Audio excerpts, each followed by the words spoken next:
Ya tardes, ¿verdad? Para mí todo el día es día. Muy buenas tardes.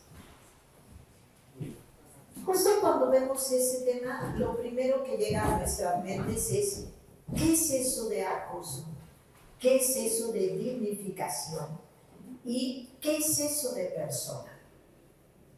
Empezamos a cuestionarnos de qué van cada una de esas palabras. Y justo sería nuestro contexto.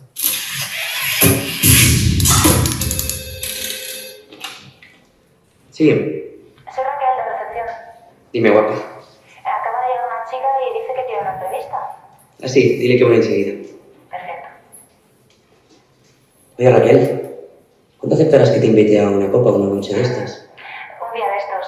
Venga, hasta luego. Frígida.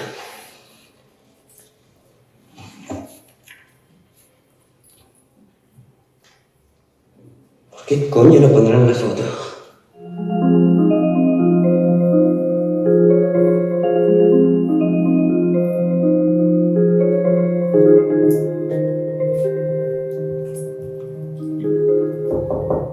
Hola.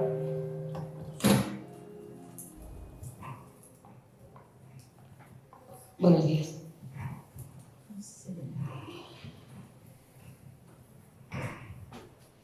Bien.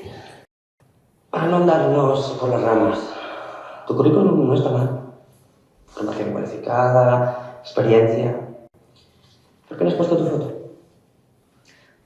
Para el trabajo que debo realizar no veo la necesidad. Pues en tu caso. ¿Estado civil? ¿Hijos? ¿A qué viene esa pregunta? Bueno, queríamos asegurarnos de que no vas a quedarte embarazada y a pedir una baja por maternidad. Sería eso un inconveniente. Francamente, en los tiempos que corren no nos podemos dedicar a hacer de ONG, así que casada, hijos. En el currículum tiene todo lo que necesitas saber. Con el paro que hay, lo difícil que es tener empleo, la actitud no es la más adecuada. Sin embargo, siento debilidad por las cosas las duras. Si pones un poquito de tu parte, podría no tener en cuenta esta actitud. Perdón. Oye, mira, que en recepción me han dicho que ya te han avisado, pero tienes ahí una chica que viene por una entrevista. Veo que ya conoces a la consultora que va a hacer que levantemos el vuelo otra vez. Apenas nos hemos presentado. Viene recomendada por el director general. Dicen que es la mejor en reestructuración de personal. Así que más vale que te lleves bien con ella, no sea que te vaya a echar. Haciendo las cosas de manera eficiente y profesional, nadie debe temer por su trabajo. Pero ya he visto que hay que hacer algunas correcciones. Haremos la reunión en el despacho del director. Por cierto, no te olvides de la chica de la entrevista. Es de las que te gustan.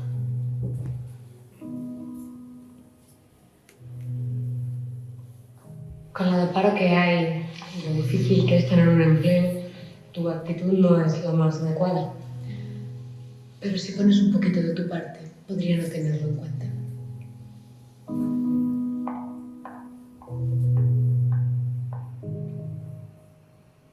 Por cierto, ¿cuánto hace que no actualizas tu currículum?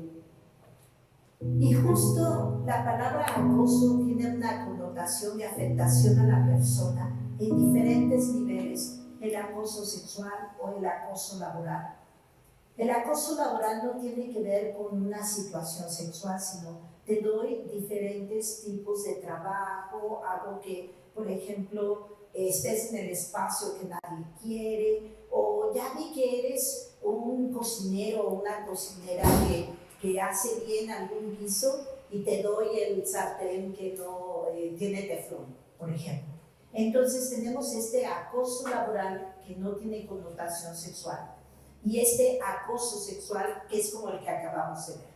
Tiene una connotación completamente sexual. ¿Por qué no pones tu foto?, le dice. Y ella dice, para el trabajo que debo realizar, no veo por qué la necesidad. Él le dice, con esos ojos sumarías puntos. O sea, si estoy visca, ya no me entrevista, ya no me da trabajo. También para las personas como nos ven, nos tratan. Hay una situación de que si no cumplo con los estándares, ya no entro en ese molde. Y obvio tengo discriminación, un trato diferenciado. Pero el acoso también se da en otros espacios. Todos hemos acosado, porque se nos hacía fácil, para vernos más hombres, porque no sabíamos que eso era acosar. Les tomaba fotos y se las enviaba a mis amigos. Cuando iba por la calle, yo sí les chiflaba. Me dijo que no, y aún así la besé. Iba manejando, la vi y le grité, ¡qué cuerpazo! Cuando iba a bajar del camión le di una rimón. Mis amigos me retaron a darle una nalgada. Lo hice y lo grabamos. Me aproveché de que estaba borracho y le metí la mano. Saliendo del bar la seguí e intenté besarla. Reconocer que acosamos es el primer paso para dejar de hacerlo. Conoce más en dejemosdehacerlo.com. Cuando se comete un acto de acoso en la calle, en la casa, en el trabajo, en el espacio donde se cometa, hay una afectación a la dignidad de la persona que lo sufre, pero también la persona que ejerce esa conducta está siendo indigno para sí mismo. Llevamos un caso hace algunos años en el Estado de México, en donde una persona que era violador serial se ponía pasamontañas y todo el mundo decía, no, pues debe ser un pervertido, una persona enferma, una persona fea, una persona mayor, y todas estas atribuciones que desde el físico se le acreditan a una persona que debería tener esas características para cometer esos actos tan reprobables. Cuando se hace un operativo y se detiene a la persona era el director de la primaria, un hombre rubio, de ojos azules, extremadamente guapo, y tenía 10 años violando personas, violando mujeres. Tenía que ver con el ejercicio del poder. Su físico para nada era de una persona que podríamos pensar comete una... Pero justo estas tipologías mentales generan ese ejercicio de poder y este tipo de problemas que desencadenan en violencias de tipo sexual en la comunidad. Se dice que la dignificación es un proceso vital, es decir, tendríamos que estar pensando en cómo estos actos que denigran, estos actos que violentan, estos actos que atacan todas las esferas de la persona, cómo podemos resarcirlos y de qué manera se pueden resarcir. Justo porque, reitero, no solo la persona que la sufre está teniendo esta no dignidad, sino la persona que la ejerce también, para su propia persona, pero también para su entorno. En este momento, esta dignificación ya no es una obligación moral, es una obligación legal. Tenemos que desde 1979 se promulgó la CEDAW, la Convención contra todas las formas de discriminación que se ejerce contra las mujeres. Y ahí ya decía, se dará un trato igual a los hombres. Se conoce como la Carta de los Derechos de las Mujeres, pero en realidad en este momento se conoce como la Carta de los Derechos de la Igualdad. No es que trates igual a quienes son diferentes, más bien la igualdad está hacia arriba, que tengamos el mismo acceso a las oportunidades, que podamos nivelar las condiciones que sufren mujeres y hombres y podamos tener este mismo acceso. Fíjense, la CEDAW es desde el 79, después en el 94 se promulgó a nivel internacional lo que se conoce como la Convención de Belém do Pará. Esta convención es la convención para detectar, prevenir, atender y sancionar y erradicar la violencia que sufren las mujeres. Se conoce como Convención Belém do Pará porque en esa ciudad de Brasil se signó. En este momento todos los países la han firmado y justo todas las sentencias en que la Corte Interamericana de Derechos Humanos ha emitido tiene que ver con el análisis de este instrumento internacional. Es del 94 y ha tenido como su arraigo en los países poco a poco. Después tenemos que en México en 2007 se promulga la Ley General de Acceso de las Mujeres a una Vida Libre de Violencia, que por primera vez nos va a decir qué vamos a entender por violencia, cuáles son las violencias, cuáles son los tipos de violencia, cuáles son las modalidades. Y los tipos de violencia es cómo se ejerce esa violencia. Te digo groserías, te doy palabras que hacen que tengas minusvalía en todas tus esferas. Eres una tonta, no sirves para nada. Yo sí confío en ti, mi amor, pero no en los hombres. Pues no te pongas minifalda. ¿Cómo se ejerce violencia física, psicológica, sexual, violencia económica, violencia patrimonial? Y las modalidades son dónde se ejerce. En la casa, que es violencia familiar.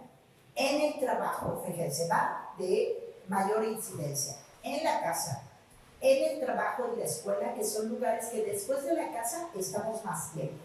Entonces, en el trabajo y la escuela. Después salimos del trabajo y la escuela, ¿y a dónde vamos? A la calle. Entonces, la violencia comunitaria. Y en siguiente lugar tenemos la violencia que se ejerce en redes sociales. La violencia que se conoce como la Ley Olimpia, que ya se reguló, porque este caso de esta mujer Olimpia de Huauchinango, Puebla, le envía unas fotos de ella desnuda a su novio y el novio las comparte a todas las redes sociales. Más o menos 12 años estuvo luchando para que se reconociera en la ley su derecho a esa intimidad. Y toda la gente le decía, pero tú se las dices, si yo se las di a mi pareja, no para que los compartiera con todo el mundo. Y esa Ley Olimpia pues también es una modalidad de violencia ya reconocida en este momento en la Ley General de Acceso de las Mujeres a una Vida Libre de Violencia, y opera para hombres y para mujeres. Por ejemplo, el caso de este futbolista Sague, que pues tenía una novia, cuando él no da señas de que se quiere divorciar de su esposa, una comentarista para Paola Rojas, ella a todos los medios les manda el video que él le había enviado y diciéndole, bueno, aquí está el compañero con el que pasas noches ricas, ¿no? Y justo la Ley Olimpia permitió que se sancionara a esta compañera que había expuesto ese video que había sido privado, ¿no? Entonces no es solo, aunque dice Ley General de Acceso para una Vida Libre de Violencia en las Mujeres, no es solo para mujeres, les digo, la CEDAW tampoco, es para hombres y para mujeres. Y posteriormente, en 2011, hubo una reforma a nuestra Constitución, que en el artículo primero se reconocieron todos los derechos humanos, pero también la obligación del Estado de protegerlos, difundirlos, y en su caso de que haya violación de derechos, pues también reparar el daño. Eso vino a transformar todo nuestro derecho. Y en este momento, esta dignificación humana, este resarcimiento del daño es obligación del Estado y es una obligación legal. En el año de 2019, en la OI se promulga lo que se conoce como el Convenio 190, que es el instrumento para que en el ámbito laboral atendamos los casos de violencia en el ámbito laboral y los casos de acoso y de hostigamiento. Entonces, este convenio se promulga en 2019 y en abril de este año México ya lo firmó. Pero no solo eso, también en 2019, el 1 de mayo, hubo una reforma estructural a la Ley Federal del Trabajo y reconoce todas estas leyes, todo lo que incluyen estas leyes, ya lo reconoce la Ley Federal del Trabajo. Y dice, a ver, ¿qué va a ser violencia? ¿Qué va a ser acoso? ¿Qué va a ser hostigamiento? Comete el acto de violencia, por ejemplo, se pone un apodo. El que lo pone, la persona que lo repite, la persona que se ríe, la jefa o el jefe que no hizo nada porque esa persona tiene una afectación. Le pusieron el orejas, fue su esposa, la esposa del orejas, entonces tiene una afectación que iba más allá de la propia persona. a sus hijos, ¡ay, los orejitas!, ¿no? Entonces, hasta que este hombre se suicida. Y justo la Ley Federal del Trabajo ya contempla eso. ¿Cómo vamos a reparar ese daño? ¿Cómo vamos a dignificar con la ley? Y con la obligación legal y con las sanciones legales. Entonces, esta reforma estructural a la Ley Federal del Trabajo obliga a que en los espacios de trabajo se realice lo que se conoce como un protocolo para la detección, atención, sanción y erradicación de los casos de acoso laboral, acoso sexual y hostigamiento sexual. ¿Y para qué todas estas leyes, todas estas reformas? Pues justo para el acceso a una vida digna, a un trabajo digno. Y regresamos a la palabra de la dignidad ante el abuso, ante el acoso, ante la violencia. Vamos a ver cuál es el criterio del Supremo Tribunal de México, porque a veces decimos, tiene que ver con cuestiones de atención psicológica, médica, psiquiátrica, pero yo quiero compartirles esta obligación legal, no es moral, es legal. ¿Qué nos dice la Corte? ¿Qué es el criterio de la Corte? Las palabras importan porque las palabras matan, las palabras generan violencia, las palabras humillan, las palabras discriminan.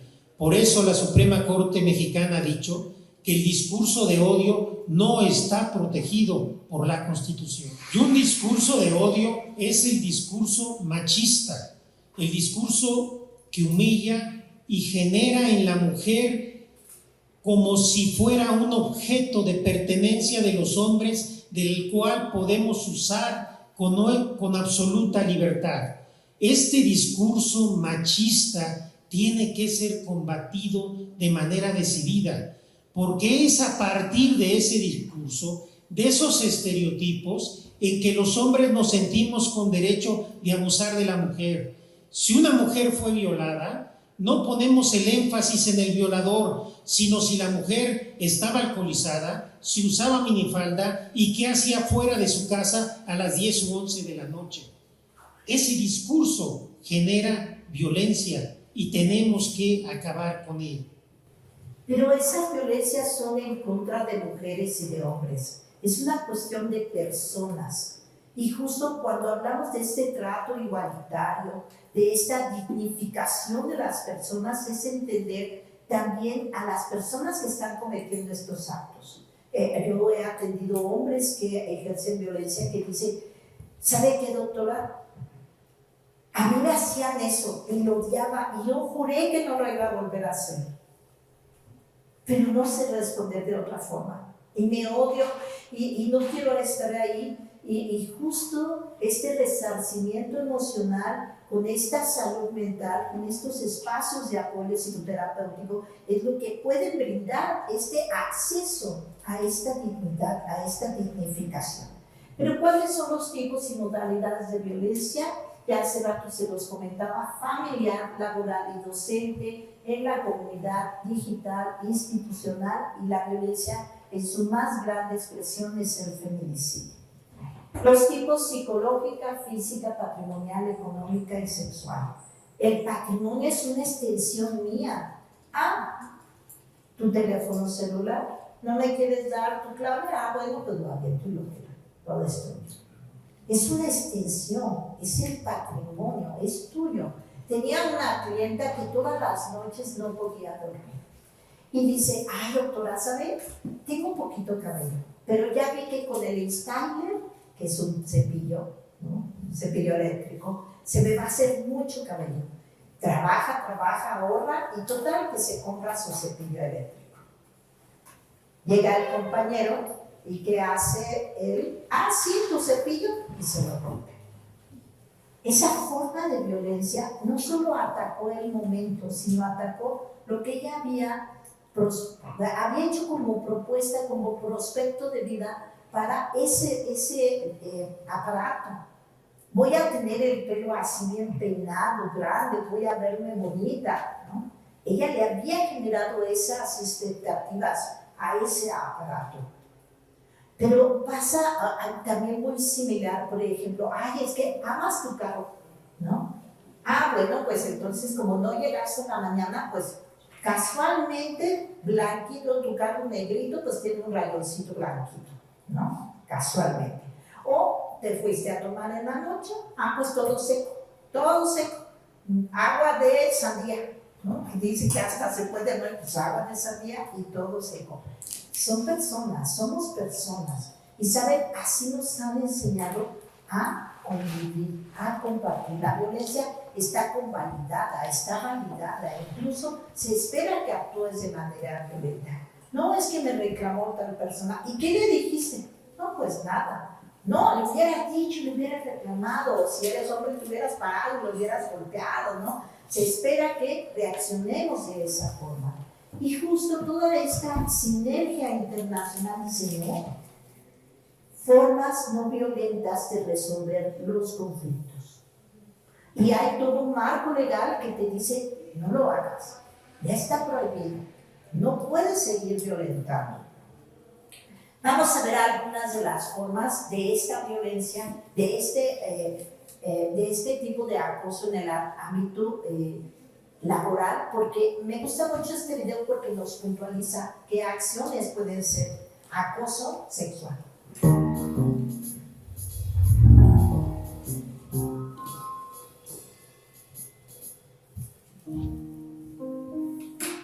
El hostigamiento sexual y el acoso sexual son consideradas conductas ofensivas impropias que constituyen una violación a los derechos humanos y al derecho a una vida libre de violencia, porque atentan contra la autoestima, salud, integridad y seguridad de las personas, al tiempo que provocan humillación, frustración, miedo, incomodidad y estrés. Los efectos perjudiciales que generan no solo afectan a quienes están siendo víctimas de ellas, sino al ambiente laboral que las rodea y repercuten negativamente en la imagen y ejemplaridad de las instituciones. En estas formas de violencia existe un ejercicio abusivo de poder que se manifiesta en conductas de deseo y actividad sexual exacerbados. La diferencia entre el hostigamiento sexual y el acoso sexual es que en el primero hay una relación de subordinación de la presunta víctima frente a la persona agresora, mientras que en el acoso sexual no existe esa subordinación. Reconoce qué tipo de acciones o comportamientos configuran hostigamiento y acoso sexual. La regla de integridad número 13 establece lo siguiente: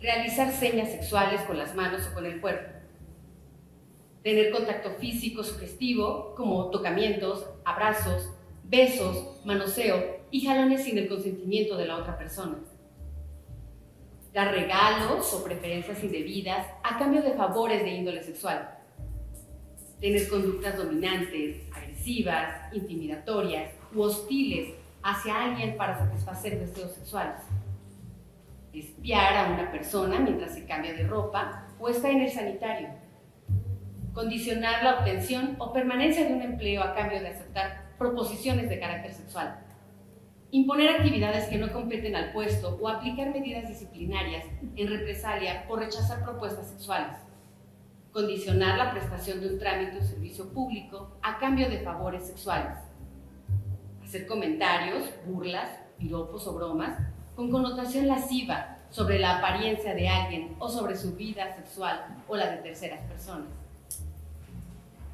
expresar insinuaciones, invitaciones, favores o propuestas a citas de carácter sexual, emitir expresiones que denigren a las personas o las sitúan como objeto sexual, preguntar a alguien sobre historias, fantasías o preferencias sexuales o sobre su vida íntima, exhibir o enviar carteles, calendarios, mensajes, fotos, ilustraciones u objetos con imágenes sugestivas, difundir rumores o información sobre la vida sexual de alguien, expresar insultos o humillaciones de naturaleza sexual y mostrar deliberadamente partes íntimas del cuerpo. Y justo estas acciones que mucha gente considera incluso normales, ¿no? Ay, se ofende la persona. Son actos de acoso, son actos de abuso. Pero ¿qué pasa si yo toco? Si yo toco ya está regulado también, pero ese no se llama acoso, se llama abuso sexual. ¿Y cuál es la pena por el abuso sexual? De 6 a 10 años de prisión. Que me agarraron ahí en el metro, esa persona debería tener esa sanción. ¿Por qué la sanción tan alta? Porque hay una incidencia de casos muy grave. Y pensamos siempre como los hombres tocando a las mujeres, no solo así, mujeres tocando a hombres también. No podemos tocar ni hombres ni mujeres. Si se toca, pues vamos a tener un auto, pero de formal prisión. Ya ahorita ya es un delito y la pena es muy alta. La pena es de 6 a 10 años de prisión y nos dice hasta 200 días multa. ¿Ustedes saben qué es un día multa?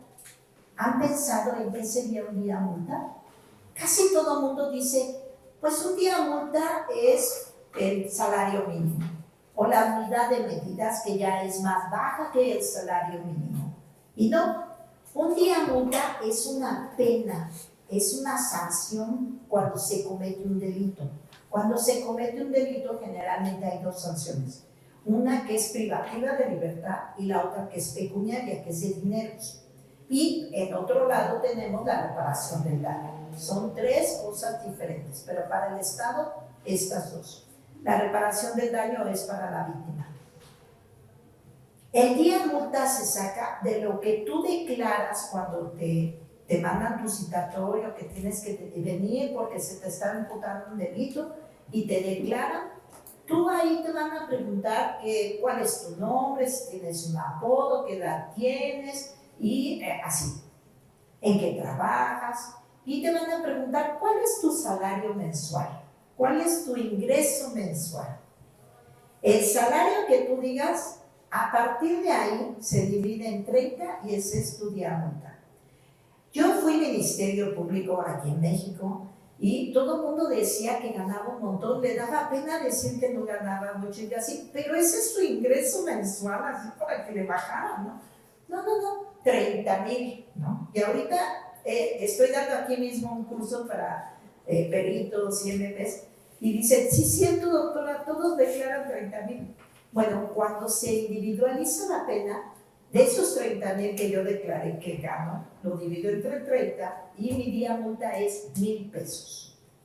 Estos 1,000 pesos, cuando ya me dan mi pena pecuniaria, sería hasta 200 días multa, que serían 200,000 pesos. Si yo dije que gané 3,000 pesos, pues mi día multa es de 100 pesos y la pena sería 20,000 pesos. Entonces, cuando me pregunten cuál es mi ingreso, es mi ingreso, pero mi salario es uno, pero mi ingreso es otro. Porque tal vez sí mi salario es de 30,000 pesos, pero me quitan impuestos, pensión alimenticia, el crédito Infonavit, el crédito de no sé qué más, ¿no? Y entonces mi ingreso viene siendo de 3,000 mensuales. Y mi día multa sería de a 100 pesos, más bajo incluso que el salario mínimo. Esa es una asesoría gratis. Es muy importante. Pues la dignidad humana es aquella condición especial que reviste toda persona por el simple hecho de haber nacido. Ya estamos aquí, tenemos derecho a una vida libre de violencia, a un trato respetuoso, a un trato digno. Ya ven que la ley dice un espacio digno de trabajo, un espacio digno en la comunidad, un espacio digno en mi casa, en mi escuela. Cuando se hace presente el irrespeto a esta condición que tenemos de dignidad, se manifiesta el acoso, se manifiesta la violencia, se manifiesta el abuso, que involucra toda conducta que atenta contra la dignidad de una persona a través de prácticas ofensivas y humillantes, las cuales crean un entorno intimidatorio y ofensivo. Yo ya no me siento a gusto. El espacio no es sano. No tengo bienestar. Elevar el autoconcepto y autoestima sin discriminación y acoso de ninguna índole es contribuir con todos nuestros semejantes a fortalecer los valores de respeto y el compromiso de construirse así mismos como personas integrales en ambientes de cambio y complejidad, generando espacios de convivencia y equidad con todos nuestros semejantes. Pero, ¿cómo hago eso, Nelly? ¿Cómo lo hago, doctora? Justo apostándole a la salud mental. Y eso es lo que nos tiene acá. Muchas gracias.